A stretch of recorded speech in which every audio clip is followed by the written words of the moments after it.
Hello, and welcome to show number 2545 of Eyes on Success, a weekly program empowering the visually impaired with expert advice, personal stories, and the latest in technology and accessibility. I'm Nancy Goodman Torpey. And I'm Pete Torpey.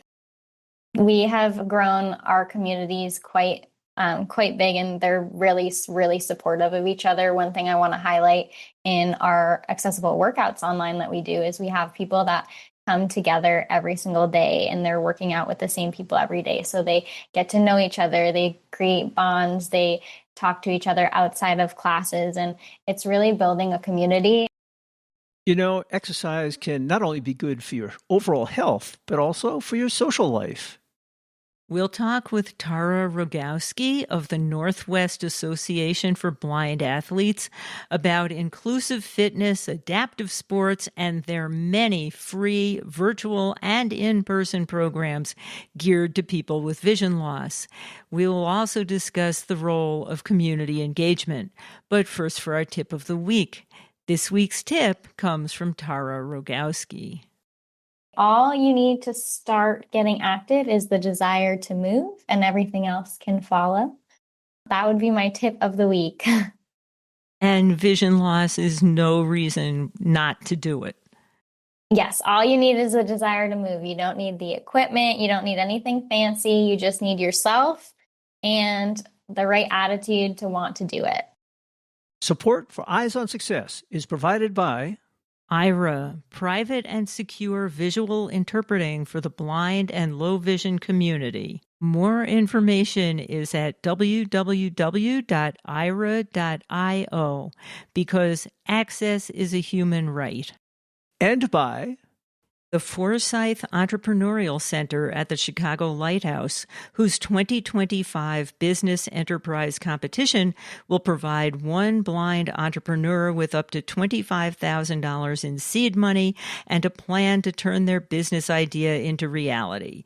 For more information, visit www.chicagolighthouse.org/FEC. You are listening to Eyes on Success. Success, success, success, success, success. Let's start by meeting Tara. Hello, my name is Tara Rogowski, and I am the Virtual Programs Manager for Northwest Association for Blind Athletes. So your organization actually has in the title that you serve a blind community, but you're sighted, correct? I am, that's correct. So how did you get into this? Well, my history in education is I am, through schooling, a certified physical education teacher. And when I was going through schooling, I had a diverse population of students, and I wanted to make sure that I was able to teach to everyone so that everyone had an equitable experience. So after I finished getting my bachelor's degree in physical education, I did go on to get my master's degree in both adapted physical education and outdoor adventure education. And in that process, I just really fell in love with making sure that everything was as equitable as possible. I'm an advocate for fairness. And so I just fell into it, and I had a couple of students when I was in graduate school that had visual impairments. So it was something that was new to me at that time and something that I wanted to continue to do. So when I was moving on from grad school after I graduated, that's what I sought out. And I was also looking to move to the West Coast. And so NWABA and I ended up being a perfect match. And that's where I fell, and that's where I've been since. Great. And what is your role at the NWABA now? So when I first started, I was delivering in-person programs through the Seattle metro area, Seattle, Tacoma, Washington, and doing things like tandem biking, hiking, snowshoeing, and different in-person activities. And then as COVID came, we pivoted and we added virtual programs to keep building community and keep those connections with our athletes. And so with that, I found a new passion for group fitness, and I take fitness classes myself on the side. And so when we started that program, it became definitely a backbone of our organization. It's grown since then. And I moved into that role with the passions that were reignited, I'll say, for group fitness. And I absolutely love it and enjoy every moment of it. Sounds very rewarding to have a career that's doing some good for people, but also a career in which your enjoyment is your work. Yes, it's definitely a passion of mine, and to be able to share that passion and make it an equitable experience for other people to have access to do the same things that I love to do is really special, and I definitely don't take it for granted. Eyes on Success connects corporate sponsors with visually impaired listeners around the world. More information about becoming a sponsor can be found at www.sponsor.eyesonsuccess.net. This week's focus topic is the Northwest Association for Blind Athletes and the programs they offer. Well, Tara, tell us a little bit about the mission of the Northwest Association for Blind Athletes, and then we can talk a little bit later about how it got started and some more details.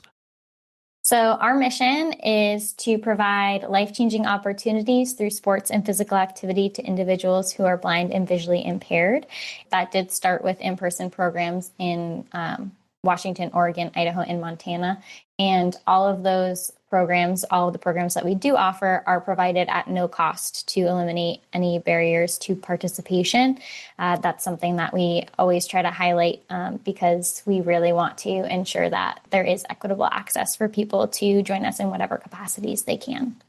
How many participants do you figure you have at a time? So at different events, in-person events, we can have 10 to 15 for our virtual exercise classes. We can have up to 20, and those events are regularly filled up to the brim.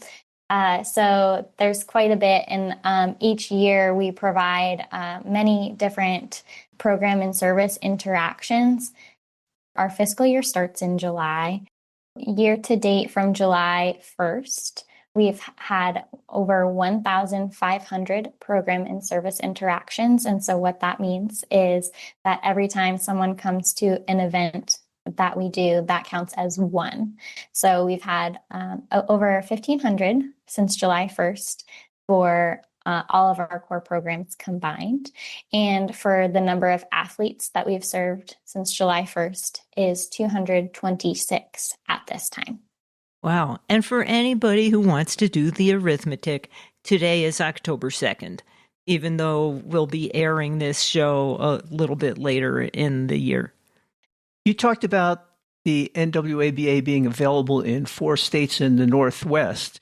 And I understand if you're going to have some events where people meet in person, you have to limit the geographical area. But now that you're doing some things over the internet, I suppose you can extend that range. Yes, absolutely. So we did start in Washington State, and we have done in-person programs in Idaho, Oregon, Washington, and Montana. But you're right, with the expansion of the online and tech world, we are able to actually go internationally at this time. So our virtual programs and our sports adaptations programs both go nationally and internationally because we have that reach. And with technology, we're able to connect with more people, which is really something special. So we do have a few core programs that we can reach a few different people. On your website, it says you cover 15 different sports or athletic endeavors. I assume some of those are in person and some of those are virtual. What are the different activities that you cover? So for in-person, we do things like tandem biking, we do hiking, we do downhill skiing, we do snowshoeing, we do aqua aerobics. We also do swimming skill development, bocce, goalball. We are starting to introduce things like pickleball We do rock climbing, kayaking, paddleboarding. There's a lot that we do in person. And then virtually, our virtual exercise classes, we have a variety of core stability classes that focus on strengthening the core, helping improve balance. We have deep stretch classes focusing on flexibility and joint mobility. We have strength classes focusing on increasing the strength of the major muscle groups in the body. We have dance aerobics. That is an aerobic workout set to the beat of music. And we have cardio, which is meant to improve cardiovascular endurance, keeping us moving the entire time. And then we also have a seated workout, and that seated workout rotates between all those different types of workouts each week. So today we had a seated deep stretch. Next week, it might be a seated dance aerobics or a seated strength workout. We rotate through all of the different formats for that one so that everyone gets a little bit of something. Well, I wasn't counting, but that was a whole lot more than 15. You guys stay busy. We do. I guess for a lot of these online events, people can participate as individuals. It sounded like a lot of your other sports were kind of partner sports. You talked about kayaking and tandem bicycle riding and events like that. So I guess this must involve a number of sighted volunteers who help out with these events? For our in-person programs, we do have lots of volunteers that get involved, and we can have them guide in different facets. So yes, we do have lots of support. Volunteers are definitely the backbone of our community. And with our exercise classes, it's just one instructor with the group of people attending the exercise class online. And this organization got started some number of years ago out of someone's desire to become more fit, right? Can you tell us a little bit about the history? Yes, absolutely. So NWABA came to fruition in 2007 by our founder, president, and CEO, Billy Henry. He has a visual impairment himself, and he wanted to powerlift with his friends. So he, being the person he is, created those opportunities for himself. He is very up and at 'em, always eager to improve. And so that tracks right along with his personality. So he started Northwest Association for Blind Athletes out of his parents' garage. Him and a group of friends, there was 6 of them, created a powerlifting team. And from then on, the rest is history. He has taken NWABA and it's morphed from powerlifting and participating with just 6 athletes per year to now what it is today with all of our different programs that we've talked about. And he is at the head of it all, helping lead our team to keep growing and providing more and better quality programming. So you listed a whole slew of activities, and for anybody who doesn't know, Pete's totally blind and I'm fully sighted, and some of your activities we've done. So snowshoeing, cross-country skiing, canoeing, kayaking, tandem bicycling. And many of the others, we've interviewed people who've done them themselves. So rock climbing and goalball and on and on and on. But some of these activities like pickleball, that's a pretty fast moving game. And you've got this ball that's going back and forth and it's not very big. How does that work for somebody who can't see? So pickleball is actually one of the newest things that we've introduced. It's one of the fastest growing sports in America. So with pickleball and with a lot of the other activities and sports we do, we can use sound as targets. So whether we have bell tennis balls that we use or any sort of beeping, bouncing balls to help track and locate a target. So then strike it with the implement and going back and forth. And of course, starting at whatever skill building level whoever is joining us is at, and then building from there, whether you start with passing or start with tracking and then move forward into gameplay as people progress in their skill levels. You know, my first thought was maybe you could learn to track the ball as it's buzzing or jingling or something like that through the air and know where to hit it. But I'd want to watch out for hitting my partner who's on the same side of the net with me. Yes, communication is definitely key, and there's different ways to, you can either communicate through voice with the partners alongside, just like people would do in goal ball, or you can also add different types of sound sources. So if you have a ball that has a beeper, maybe you and your partner both have bells so that you can differentiate between the two. And so you're not swinging at your partner with the bells, but swinging at the ball with the beeper or something along those lines.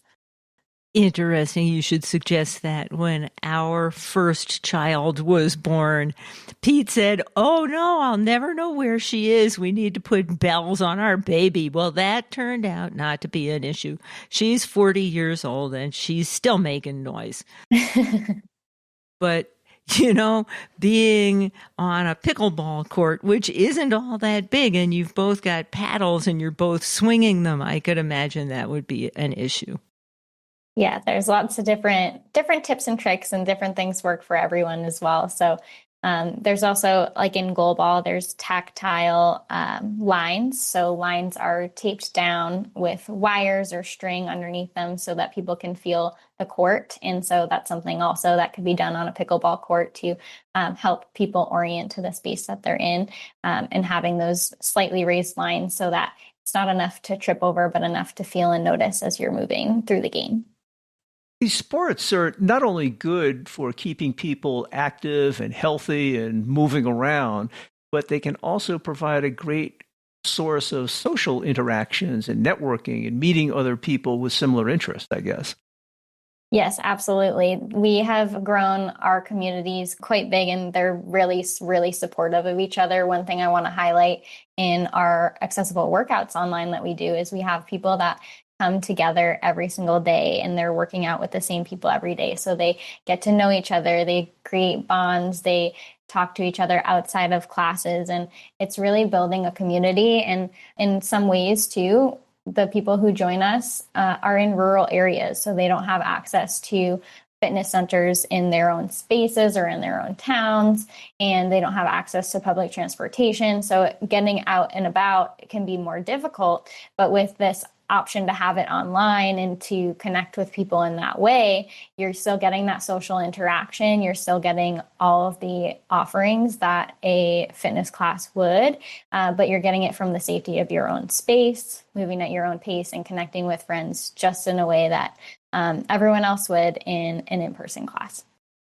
A lot of group exercise classes, you'll have a teacher at the front of the room saying, "Do this, step right." And that's challenging for somebody who can't see to follow. I assume on these virtual group exercise programs that they are totally described so that even a blind individual can follow along what they're supposed to be doing. Yes, absolutely. We make all of our workouts accessible through two different ways. We do high contrast for anyone who has low usable vision and they'd like to follow along visually. We wear all black, and our studio is all white with white exercise mats on the ground, white paint on the walls, white trim. And we also do audio descriptions. We have microphones attached to us as we move so that you can hear our voices clearly. And we design them so that people can move at their own pace. So we describe the entire time, and we provide options, modifications for everyone to choose their own pace in their own space. The NWABA offers an awful lot of programs, many of which require specific equipment. I gather you provide all of the equipment for all of the participants? Yes, absolutely. So our online programs, we don't require any equipment or workout classes. And then for the programs in person that do require equipment, we have all of that equipment that we bring to and from the event so people can come as they are. Of course, always bring water bottles, sneakers, whatever clothing is appropriate for the event. But we do provide all of the rest of those things, including transportation to and from a central location. Because some of this equipment is difficult to transport. We have owned a tandem bicycle for a long time, and we've actually at times bought a van so we could put the bike in the van and get somewhere besides the house. But, that's even not going to solve your problem if you want a full-length canoe. You need a roof rack and other stuff. Yes. our team is all trained in driving trailers. So we have vans and trailers to transport all of our equipment to and from in-person events. For such a large organization that seems to be growing by leaps and bounds, I'm wondering where you get your funding from to support these programs. Our funding comes from a few different avenues. I will say we are mostly a donation-based organization at this time. We have in the past gotten funds from governments and grants as well, but a lot of it is individual contributions from people to help support us and push our mission forward. Is there a membership fee then? There is no cost to our programs at all. We want to make sure that they are as accessible as possible to the population. So we do not ask for any sort of donation or fee. Everything is completely free of cost to our athletes. And we just have a very strong base of community support around us to help us keep going and provide the programs that we do because they are so important. We were all over your website earlier today, and I understand that you've recently launched a YouTube channel. Can you talk about what you show on that? Yes, absolutely. So we have our brand YouTube channel, which is Northwest Association for Blind Athletes is what it's called. And that has stories and program highlights, mission moments. So that's families, athletes sharing their experiences on that YouTube channel. And then we just launched 2 YouTube sub channels. So we have Blind Athletes Exercise, and then we have Blind Athletes Academy. So to talk about Blind Athletes Academy first a little bit, Blind Athletes Academy is supported by our Sports Adaptations Core program, and that is educational content for teachers, coaches, families, individuals, and that talks about adapted sport education, sport tutorials, and training techniques. So how to use a tether for running, or how to use a goal ball, what a beat baseball is, how beat baseball is played.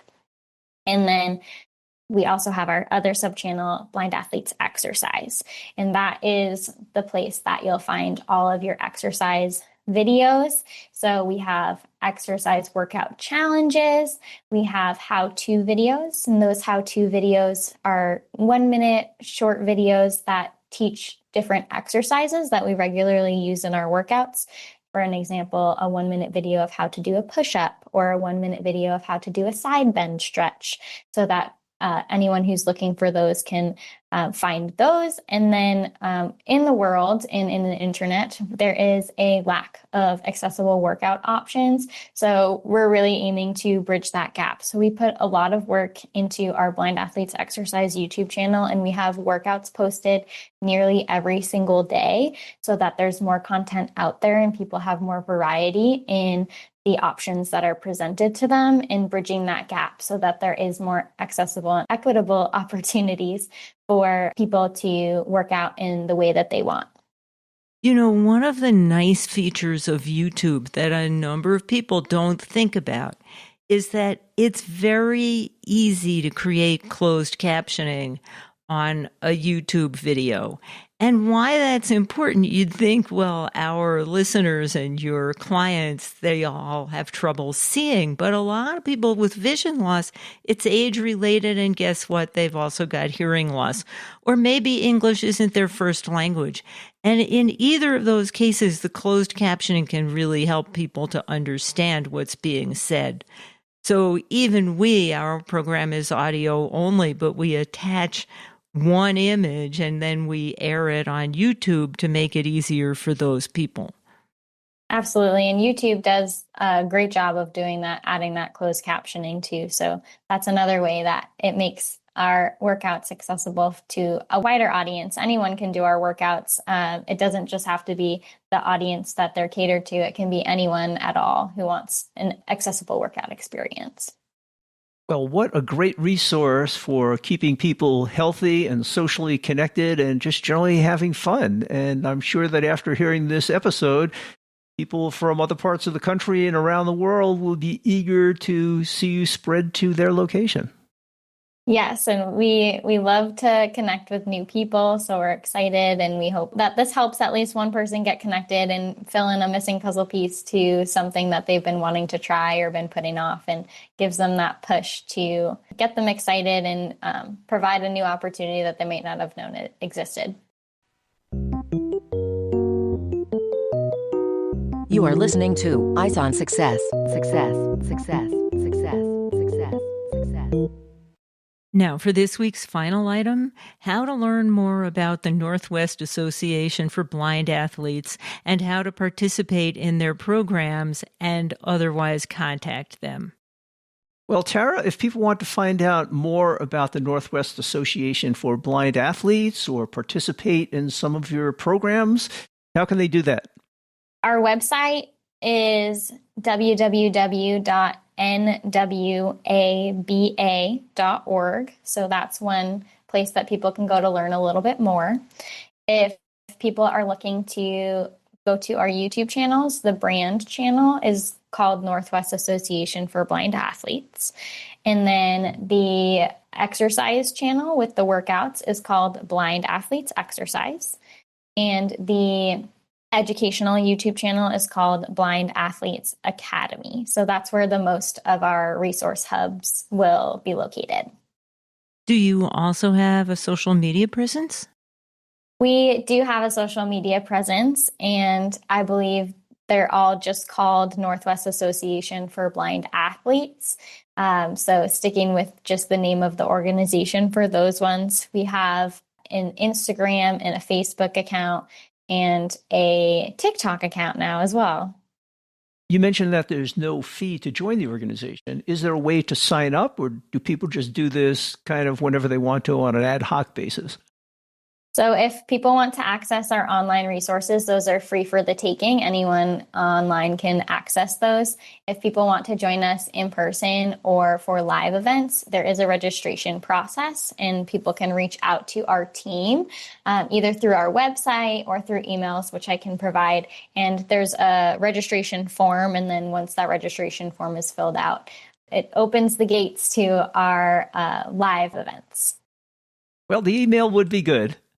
Yes, the email for any general programs questions is programsteam@nwaba.org, and that email will get you access to anyone. We check that email regularly, and whatever sort of exercise or programs you're looking for, it'll get filtered and sent to the person to get you set up for success.